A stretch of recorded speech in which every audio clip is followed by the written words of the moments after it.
Well, hey everyone, I'm so excited to introduce you to my friend, Emily. Emily, how's it going? Yeah, awesome. So glad to be here. Well, welcome to Becoming Me. I'm excited for you to share your story today. And crazy thing, right when we recorded today's interview was the first time Emily and I have chatted face to face, but I feel like we already know each other. It's so wrong. So many friends intersect, and Yes. and we've been following each other for a long time now. So I'm like, yeah, Right. Emily, Yeah. So It's not of social media, right? Like where you feel like you know people and you're connected. It's real. It can happen. Right. 100%. So I'm excited for all of you to hear Emily's becoming story, who she is, who she's becoming, and then for us to be challenged on our own becoming journeys as well. So Emily, let's kick it off with, who is Emily? Man, I knew you were going to ask that for some reason, like starting out strong. I mean, I think first of all, we're on becoming, right? So we're allowed to be in process, like there's space and grace for the process. That's what it's about. So I'm definitely there. And what's funny about this, Emily, is that I am so bad at this question because I want to go directly to what do I do? It's not about who I am. It's about what I do. That's who I am. That's my wiring. I'm wired to think much more about finding my identity and what I do. And it's been hard work, in my 20s to get to a place where it isn't just about that it's not, finding identity in just what I do. So I project that onto other people. My new question, what I've been asking people lately over the past couple of years has been, tell me who you are without saying what you do. And I asked them that because I'm so bad at answering that question. I love it. I'll pick up some tips from other people. So there's a synopsis of who I am. I'm really bad at answering the question, who are you? I love it. But yeah, I just turned the calendar year on another trip around the sun. So I entered into a new decade. The 30s are here, which is so wild. And what's fun about that is it's been such a juxtaposition over the last week because I have a real fear of being old. And this, that's not a joke. I really, really don't want to be old. And apparently that's a thing for washed up athletes like me. Apparently that's because we find so much of our identity and strength in our bodies and our physicality and what we can do physically that we really struggle with getting old. And so I have a legit fear of being old. I'm in counseling for that. I mean, not solely that, but yeah, real fear of being old. So turning 30 was kind of okay, I'm getting older. But then at the same time, I was really ready to be out of my 20s. I just feel like that I did some hard work, especially in my late 20s, to get to a place where I was leading from a place of strength and kind of going back to some family of origin things that I didn't realize I developed some coping mechanisms or things that were just trapping me in a little bit. So 30, I'm excited. I'm a few days in. It's going well so far. It's okay that I'm getting old, right? And some people listening are like, why do you think 30 is old? Which, but yeah, those are a few things about me. My favorite role right now is being an aunt, to my niece and nephew. So I have a nephew who turned 3 yesterday. Wow. And a niece who turned 6 last week. So lots of birthdays in this season. I love being an aunt. It's the best role ever because you get to do all the fun things and spoil, but you don't have to change the diapers, even though I'm willing to, you don't have to stick around for the temper tantrums. It's the best. Awesome. And then what else? I'm learning Arabic right now, which is really crazy. So I'm a year into a language program. I just was at a place where I wanted to do something different, challenge myself, challenge a different part of my brain. And, I was engaging in a lot of contexts where there was Arabic speaking people. So hey, why don't I take a step into their, culture, language, context. So I did that by joining an Arabic class. It's been so much fun. That's awesome. So hard. It's so hard. But yeah, that's been great. Wow. That's awesome. I love it. And I like how you frame that question to other people. That was actually one of the inciting incidents to why I like the word becoming, because I'd be at mixers with young professionals and what do you do? And I always just bang my head against the wall. I feel like you're missing out on who I am, just by knowing what my title or what job I do. And then you just have this whole conception of me. And honestly, living in DC, so I live on Capitol Hill, in the city, and the pace here is just another level, the professional pace specifically. So there's other cities where maybe the social space pace is really quick, but DC, like the professional pace and networking is just like ridiculous. And so literally you meet people and it's like, where are you from? Because nobody's from DC. So where are you from and what do you do?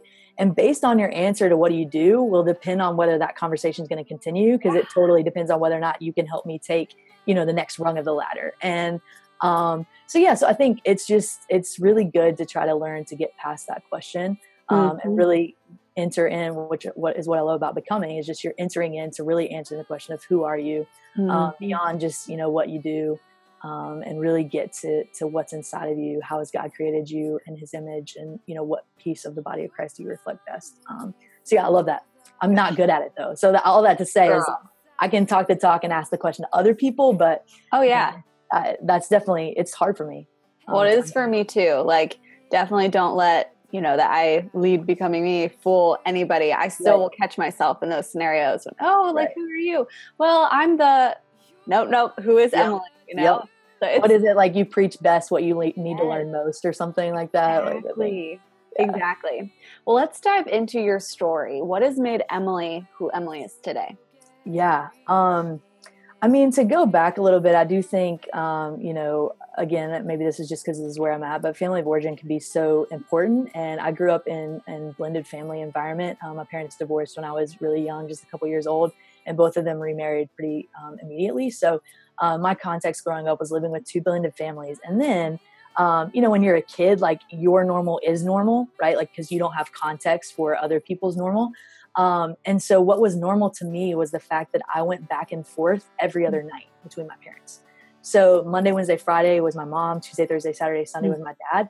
And I didn't know that was insane. And now I tell people, like, kids that grew up in divorced environments, and they're like, wait, I'm sorry, what? Like, you did every other night? And that's just like, that's crazy. And knowing now, like, again, it was awesome because, like, obviously you have the presence with your parents every other night, but then there's also just this like inconsistency as a kid, like starting when I was 2, up until high school, that, it's just like, it was a lot of back and forth. So in that, basketball became the constant. So because relationally I felt very split and very kind of thrown back and forth, basketball was like the outlet that was always there. It was constant. It was a filter for everything. So honestly, like my entire childhood leading up until college, like every decision I made was based off of what would be best for me as a basketball player, as an athlete. So, I got good grades because of basketball. Like I was a good kid because of basketball. I respected adults because of basketball. Like everything around what would further my opportunity in the basketball sphere. Like I had an extra locker at school for my basketball. Like I didn't carry a purse. I carried a basketball. I was crazy. It was my life. Like I was like at the gym at 5 a.m. starting when I was in like 4th grade. It was everything, for me. And so, obviously future, purpose, meaning, identity, all kind of wrapped into a sport. And that led to a lot of really good things. It gave me a lot of opportunity, obviously mixing with a lot of different people, and it was great. And so then when it came around to high school, I went to boarding school, probably also a piece of my story. So I haven't lived at home since I was 14 years old. Wow. So it's a family tradition. Some people are like, wait, what did you do to have to do that? And some people it is a discipline thing, but for me, it was a family tradition. I actually went to my dad's alma mater, and my sister went to boarding school, all my cousins, my uncles, everybody. So a few things, like from my parents' perspective, it was like better education, exposure to some different worldview and outside of like our small town in Kentucky. For me, it was all about choosing the school that would set me up best for basketball once again. So I picked, I like to say I picked my dad's alma mater because that makes me seem like a sweet daughter, but it was really that they had just built like this nice athletic facility, and I was like, I'm there. So get to boarding school. And again, like basketball is everything. It's the filter. And my junior year, 16 years old, I had a devastating career-ending knee injury. And so, at that point, like, with basketball being future and purpose and meaning and identity, you strip something away from a 16-year-old.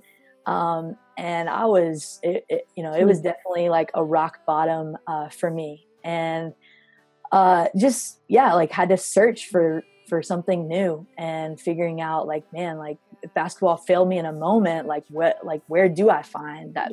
Where do I find that identity? And up to that point, I was kind of a religious mutt in like a week since, because my dad like was like kind of Presbyterian. My stepmom was Methodist, kind of. My mom had grown up Catholic, but because she had been divorced and remarried, she wasn't really allowed to fully participate in the church. So we went to Catholic school. I was baptized and confirmed Catholic. I was the reader at Mass growing up, but I didn't know it was the Bible, which is funny. So like I had these like religious experiences, definitely like glimpses of God's character and faith and what it looked like to be connected on that, kind of spiritual level, but nothing that was personal. Right. Yeah. So when basketball is like kind of stripped away from me, it's a real turning point in my story for what's going to be the new thing that becomes my foundation. And so I went down a few different paths during kind of late high school, and still obviously just kind of in a little bit of the woe is me type state, as just a young girl looking for something now that everything in my world, everything that I knew of was taken away. So went down a few different paths and just wasn't really fulfilled by any of those. My basketball coach in high school was a believer. And so the fact that she still loved me and believed in me and encouraged me, despite the fact that I would never score another goal for her, meant a lot. And I saw that, and that definitely like resonated. And of course, at the time, I didn't necessarily have the words to shape that, but that really stuck out. So then college, I ended up receiving a scholarship to go be a student assistant under Coach Pat Head Summit at University of Tennessee. So if you have any listeners that are sport fans or women's basketball fans, they'll know that name. So what an honor. I mean, beyond anything that I could have imagined in my athletic pursuit. Like, I've been a Lady Vol fan my entire life. I started sleeping with a Pat Summit autographed basketball when I was in 6th grade. True story. And somebody told her that, and it was the most embarrassing moment of my life, probably, when I found out. And of course she thought it was like hilarious and so cute, but I was so embarrassed. So I get to Tennessee, right? Like, kind of the basketball world is reopened to me, and I'm kind of like, okay, like maybe it is basketball. Like maybe it can be my everything again. We won national championships my first 2 years there. So obviously experientially just incredible. And I could talk all day about what I learned from Coach and her incredible influence on my life. But a senior on the basketball team invited me to church. And it works when you invite your friends to church. That's a piece of my story. So I think it's being in ministry now, like when I encourage people to invite their friends to church, it means something to me. It's not like just this throwaway line, because I was on the other side of that invitation. And I didn't say yes the first time. I had to see her life. I had to know who she was. I had to, warm up to the idea. And so I went to church. I'm going to tell a funny story because it says so much of who I am, or at least I think it's funny. Now, I went to church the first time, and like, this is so stupid. When I went to church the first time, I knew, like, I didn't really have context for what I was going to, but I knew that Christians highlighted their Bibles. No lie. I went to the locker room. I got an FCA God's Game Plan Bible from the locker room. I went to CVS and got highlighters, and I highlighted this Bible and acted like I'd read it.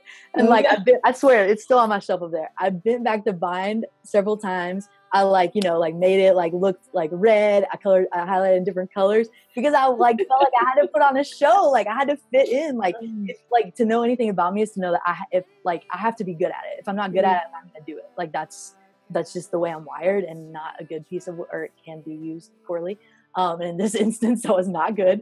Like, I try to fit in. I go and I'm like, I highlighted like Ezekiel. Like if you look at it now, you're like, why did you highlight that verse? Like, there's no reason, right? And totally. So I went to church, and within a couple weeks, I was leading a small group. I don't think I was a Christian yet. I wouldn't recommend that route. But I heard the word lead, and I'm like, yeah, I'm down. Like, I'll lead a small group. So seriously, I started leading a small group like 2 weeks into going to church. And within 9 months, I was an intern at the church. I was a Christian by that point. And then, I interned the rest of college, and then went on staff full time the day I graduated. Yes. And so my story is really like, when you look at kind of the coming to faith part of my story, specifically, like becoming a Christian and going into ministry are synonymous, which in my kind of like journey has been a process to untangle those things, honestly, to get to a place where like my identity as a believer in Christ and as an adopted member of that family is separate from the work that I do for, the kingdom vocationally.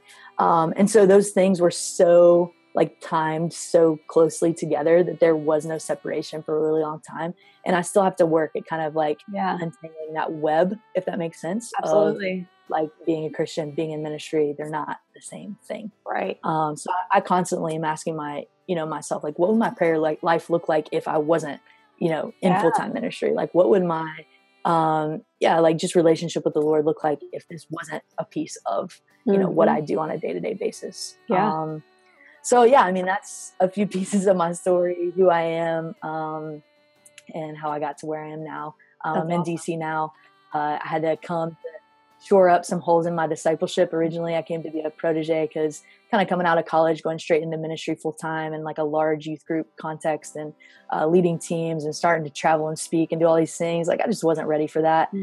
My character wouldn't have been able to sustain that influence, that pace. And so, or my faith wouldn't have been able to, like I would have ended up like either burned out or moral failure or crisis of faith or something. So when I moved to DC, it was really an opportunity for me to step back, shore up some of those holes in my discipleship. Like I was preaching to several hundred students every week and I didn't even know what a study Bible was. Like, I'm not lying. Like, I just had there was no, it was really, I think in some ways it was really good because it was such an innocent, like kind of pursuit of ministry and of sharing, what I was learning with people. But then at the same time, like it lacked a level of, depth and maturity that it needed to gain. So I moved to DC to kind of be a part of that. And then 8 years later, I'm still here. So that's amazing. And I know, in our question earlier, we don't always unpack the what we do side. So now, what do you do? Yes. Thank you for giving me the opportunity to answer that question. Yeah. I really love what I do and I love that I do. So I'm the experienced pastor at National Community Church. It's a church in Washington, DC. Some people might be familiar with our pastor, Mark Batterson. But honestly, from the outside, it looks like we could be potentially a personality driven church just because he has such a significant platform outside, but we're not. And Mark is like the real deal. He's awesome. So love our church. We've got campuses in DC and Virginia. We've got 7 campuses. So experienced pastor. I oversee media, worship, production, first impressions. I'm not good at any of those things. Like I was telling you before, like I can't sing a note. I can't draw a stick figure. I can't wrap a cable. And I don't really love interacting with people. So I just love to empower and set up the people that are good at those things. And it works out well for us because then I don't micromanage their area because I don't really know much about it. So I'm kind of like a have to know basis. I love leading teams. I love, with basketball, I was a point guard. And so the point guard is on the floor is really responsible for setting other people up to score. Okay. And so growing up, like when I got the stat sheet after the game, I never really looked at how many points I scored. Although of course I had a lot of points. I'm sure I bragged about it, but it wasn't really about my points. Like I always was looking for how many assists I had.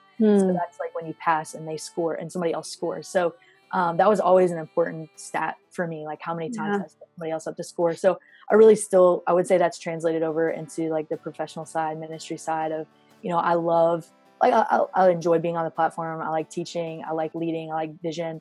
But what I love more than that is setting other people up for that. I love to, kind of give the tools, clear the way, give them opportunity to ultimately score, which in our context is to reach people for the kingdom, make the name of Jesus famous. So that's kind of what I do. I do that with Pastor Mark in a lot of contexts, and then, with my team, obviously. So that's awesome. I love it.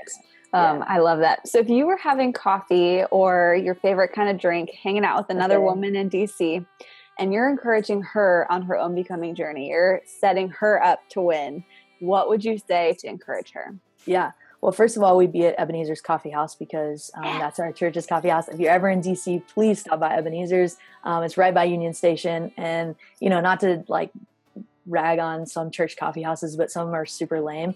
Ours is actually really cool. It is. I've seen you've been. I've not been, but pictures. That's where we're going to hang, Emily. Like, yes. We'll finally meet up. But that says you have to come to me. I would also come to you because Florida, everything. Exactly. Sunshine. Yes. I mean, a couple things, and probably things I've kind of mentioned throughout my story, because I think a lot of times your encouragement comes from experience. So mine certainly would. And from a place of like, this is what I'm still learning. Yeah. So one would be like, do the hard work, probably. It's more important who you're becoming, right, than what you're doing. And so do the hard work of developing that character. Because again, that speaks probably a little bit more from my like driven, competitive, trying to find significance in work. So it's worth working that out. At the end of the day, like it really is about having the character and the faith to just sustain whatever, calling God has on your life, regardless of context that is. And so doing the hard work on your character, whether that's getting counseling or having a spiritual director or, having those friends in your life that are walking alongside of you as you do the hard work. And with that, I would say like seed your friends with questions that challenge you and words that encourage you. I think a lot of times, like we'll tell people like, you can ask me, you have permission to, ask me anything at any time, or like call me out when you see something or whatever. But let's be honest, like a lot of times we're really good at covering those things up. And they're not going to be able to call you out because they're not going to see it, because you have mastered your, like whether it's, sin or shortcoming or, just things that you need to get shored up and get a little bit more in alignment with the right character of who you want to be. So I think it requires that you actually seed a couple close friends with questions that challenge you and words that encourage you. So, I mean, just to like kind of throw myself under the bus a little bit, like a question that challenges me, which I'm sure you can tell from my personality, that I've given a couple close friends in this season, and it changes seasonally, is, Emily, is there any area of your life where you're giving the impression that you're better than you really are? Wow. That's a good question. I have to be asked that, because just like highlighting a Bible, like I will make myself look better than I really am, because it's important for me to be good, to win, to be the best in the room, whatever. And so, whether it's lying or even just short of lying, like I can tend towards a personality to give off this impression that I'm awesome at everything. And if I'm not awesome at it, then you're not going to see me doing it. So an important question for me to seed is there any area of your life where you're giving the impression that you're better than you really are? So I have a friend that asks me that like almost too regularly. I'm like, you can slow down a little bit. And then like words that encourage you. Like, so for me, because of my story and not really having like tethered to a family dynamic in faith, I can easily feel like an orphan in the family of God. Like, just feel kind of, especially our context at NCC, like we have a few people on staff that have family on staff, and like they're connected to these like patriarchs of faith in their family or matriarchs of faith in their family. And, like they talk about this and I'm just like, yep, nope. Like nobody was praying for me. Like nobody, like it just doesn't resonate. So I can quickly like take on this like orphan spirit. And so words that encourage me that I've given a friend specifically a few weeks ago, actually, I was just like, hey, can you just remind me regularly that like, I'm not an orphan in the family of God. There are no orphans in the family of God. Yeah. Like if maybe, somebody is listening and you've, felt that way for one reason or another, or maybe even you're nervous about kind of stepping in because you don't know what would tether you to people. Like, man, everyone is valued. Everyone is wanted. Everyone is counted. So that's words that encourage me in this season. So that's probably what, in terms of what's important as someone else is becoming, those are probably a few pieces, that I would give, and surround yourself with people who aren't like you. That's really important. Honestly, I was doing an inventory on my books the other day, and I'm still in process. Like all the authors are white and from my tribe. Like, I was like, I'm like so embarrassed for myself, because I just realized like, or if it's not in like the faith category, like they're either like white evangelical, or if it's not in the faith category, then they're like white successful business, like kind of from the same stream. And it just like really challenged me, because I've been super intentional about like the voices that are around me, but like I realized that like, man, the voices that I'm learning from are so homogenous. And so like just take inventory on the voices that are loud in your ears, and if they all think like you, look like you, act like you, believe like you, you're in a vacuum. That's good. I think it's really important to surround yourself with people, and it's not just surround yourself with them, but it's listen and put yourself in a learning posture. Yes. Even if you don't agree, like it's so important to just listen and learn and ask good questions. Take that posture with people who don't look like you, act like you, think like you. Like, and if you've created a God that believes all the things that you believe and is for all the things that you're for and against all the things you're against, then like you've created a God in your own image. That's probably not quite there. So when you surround yourself with other people, you start to get a little bit more of a kaleidoscopic understanding of who God is and how you can relate to him. So those are a few things that like I've definitely not arrived in any of those areas, but I'm challenging myself and they've been helpful along my becoming. I love it. I love it. And I mean, you said this at the very beginning, but becoming is being in process and it's not perfect. And that's the whole point. And I love how you even said the questions and the encouragement that you seed into your people are different, the questions and encouragement themselves, and then sometimes the people too. And so it's just that constant reminder that we're in process. A system that you set up to help you grow today might look different a year from now or a decade from now. And that's good because it shows that you're continuing to become who you were made to be. Totally. So, I love that. Whenever we say like, I'm going to do this for the rest of my life, I'm like, that is such a bad way to put, whether it's discipline or, you know, or like a focus during a certain, like make it a season, you know, like you'll be able to track your growth a little bit better. And you'll be able to be flexible with where God has you in a certain season or who he has you around. And you won't become kind of like this, like, I'm going to do this for the rest of my life. Like, you know, just, Exactly. I know you talk about being open-handed a lot on here, and I think that's so important. Yeah, you got it. You got to do it, Jenny. Yes, exactly. She'll be proud of us. So I mean, I think that's important is just to like find like match the season. Yeah. 100%. For those of you who don't know, Emily and I have one of the same mentors in Jenny Catron, and she's taught us both this hands open. And we both met Jenny in a pretty similar way, which is kind of cool. Just like a decade ago, reaching out and just being like, hey, can you be our friend and pour into us? And she did. And then she connected us, which is pretty cool. Yeah. It's so cool. And that honestly, Emily, like that's, I don't know about you, but it's been challenging for me to like know what Jenny modeled for us of like, okay, there's some, awkward 18, 19, I think you were in high school at the time, like out there that's looking for somebody to know them, to talk to them, to encourage them, to speak life into them, to see something in them.